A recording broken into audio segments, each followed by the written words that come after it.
In today's video, I'm going to teach you how to create checklists repeatedly in Trello. By the end, you'll have an automation that adds the same checklist to new cards, so you never have to rebuild it by hand. Start by opening Trello and heading to your boards view, then open the board where you want this to run. We'll set up the automation on that specific board. Once you're in, look for automation in the board's header. This opens Trello's built-in butler, which is perfect for creating rules that save time and keep your workflow consistent.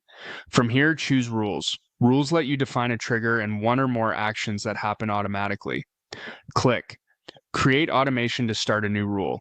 Think of this as describing when something should happen and what Trello should do for you. First, add the trigger. Select Add trigger, then choose the option that says when a card is added to list and pick the list you want to watch. This could be something like inbox, to do, or any list where new cards first appear. Selecting the list ensures the checklist only appears where it makes sense, rather than on every card across the board. Next, add the action using the plus icon. In the action categories, select checklists. This is where we tell Trello to build or update a checklist on the card. Choose the action that adds an item to a checklist.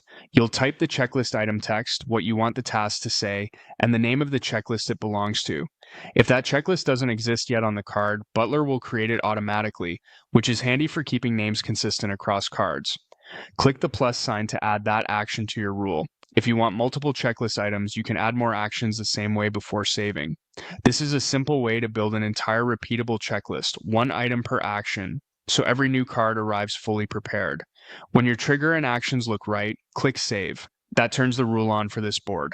From now on, whenever a card is added to the list you selected, Trello will attach the checklist and items you defined instantly and reliably.